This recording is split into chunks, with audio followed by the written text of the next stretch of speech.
பிரியமானவர்களே, எப்படி இருக்கீங்க? நல்லா இருக்கீங்களா? இயேசு கிறிஸ்து நாமத்தில் உங்களுக்கு வாழ்த்துக்கள். ஆண்டவர் இயேசு கிறிஸ்து உங்க மேல கரிசனை உள்ள தேவன்.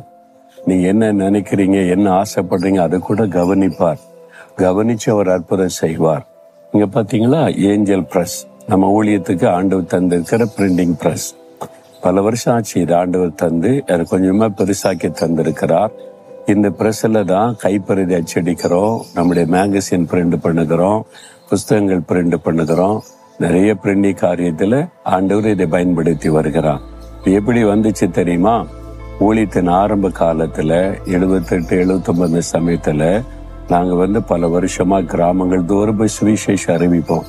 இயேசு எங்களுக்கு செய்த நன்மை எல்லா மக்களுக்கு செய்யணும், அந்த சந்தோஷத்தை பெற்றுக்கொள்ளணும்னு கிராமமா போய் சுவிசேஷம் அறிவித்தோமா. கைப்பிரதி வேணும்ல, டிராக்ஸ். அதுக்கு என்ன பண்றது? நிறைய டிராக்ஸ் கிடைக்காது அந்த சமயத்துல. அப்போ நாங்க சென்னையில போய் காசு கொடுத்து கைப்பிரதி வாங்குவோம். சில சமயத்துல வெளிநாடுகள்ல இருந்து அந்த காலத்துல கைப்பிரதி வரும், அது கடிதம் எழுதுவோம், எங்களுக்கு கைப்பிரதி வேணும், கொஞ்சம் அனுப்புவாங்க. அதனால கைப்பிரதி கிடைக்கிறது ரொம்ப கஷ்டம். காஸ்பல் எல்லாம் நிறைய காசு கொடுத்து வாங்கணும், வாங்கிதான் ஊழியம் செய்யறோம்.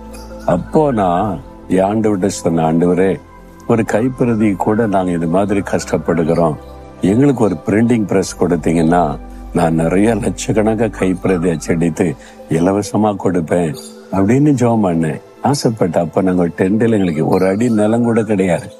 திண்ணையில கூடி ஜெபிக்கும் போது அப்பவே நான் ஜெபம் பண்ணினேன், ஒரு கைப்பிரதி கூட நாங்க கஷ்டப்படுகிறோம், நாங்க இந்த சுவிசேஷ பிரதி அச்சடிக்கு எங்களுக்கு பிரிண்டிங் பிரஸ் தந்தீங்கன்னா நான் அடிச்சு இலவசமா கொடுப்போம் ஆண்டவரே அப்படின்னு நான் சொன்னேன், ஆசைப்பட்டேன். ஒரு சின்ன ஜெபம் பண்ணேன்.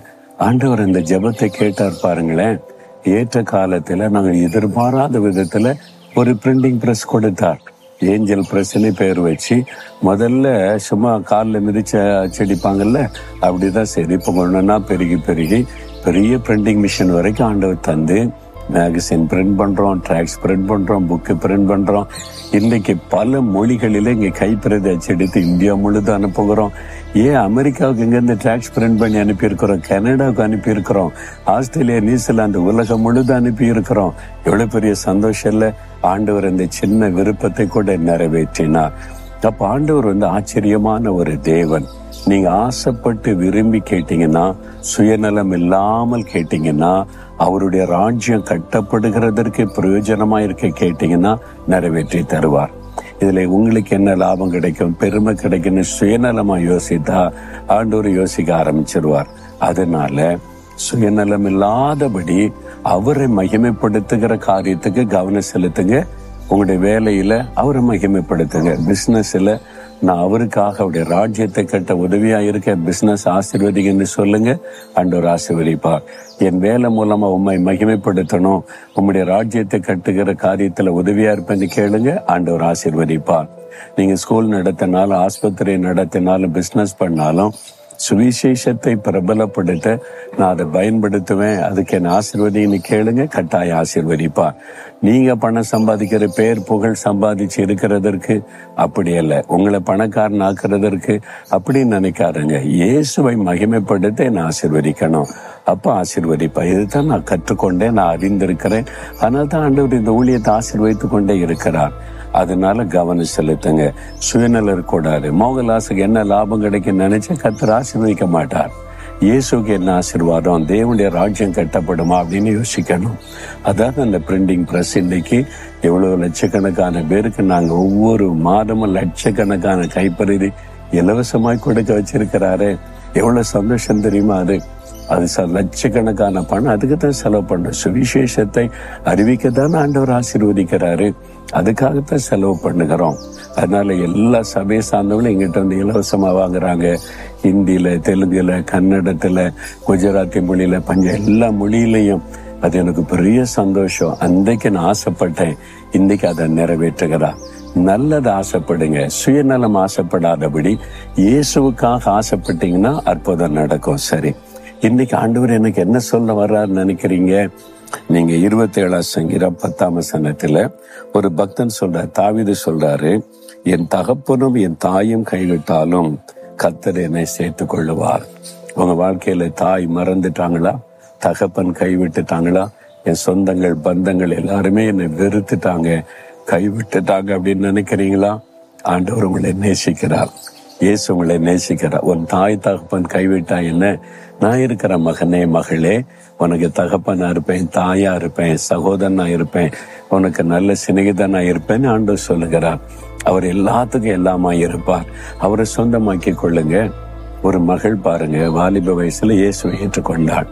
ரட்சிக்கப்பட்டவர் இயேசுவை ஏற்றுக்கொண்டதுனால அவங்க குடும்பத்தார் ரொம்ப பக்தி உள்ளவங்க. பல தெய்வத்தை வணங்குறான். கோபம் வந்துட்டு, நீ வேற மதத்துக்கு போயிட்ட, நான் மதத்துக்கெல்லாம் போகலாமா? உண்மையான ஆண்டவரை அறிந்து கொண்டு எனக்கு நிம்மதியா இருக்கு, சமாதானமா இருக்குன்னா அதெல்லாம் முடியாது. நமக்கு சொந்தங்கள் பந்தங்கள் எல்லாம் இப்படி இருக்கு, அவமானம், சமுதாயத்துல நீ போயிரு, வீட்டுல இருக்கோட துரத்திட்டாங்க.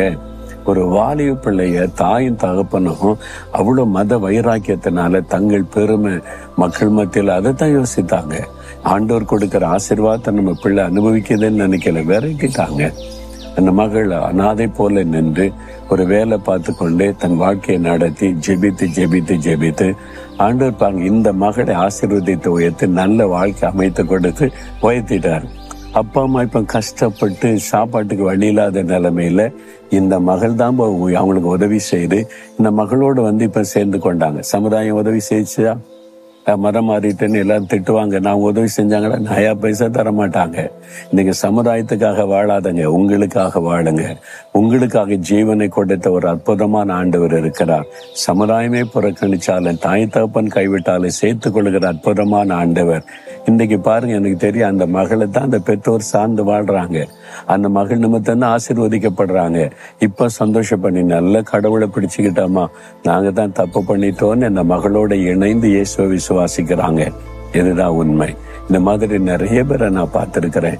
உங்க வாழ்க்கையில கூட இவங்க கைவிட்டுட்டாங்க, அங்க கைவிட்டுட்டாங்க, இவங்க மறந்துட்டாங்க. கவலைப்படாதங்க.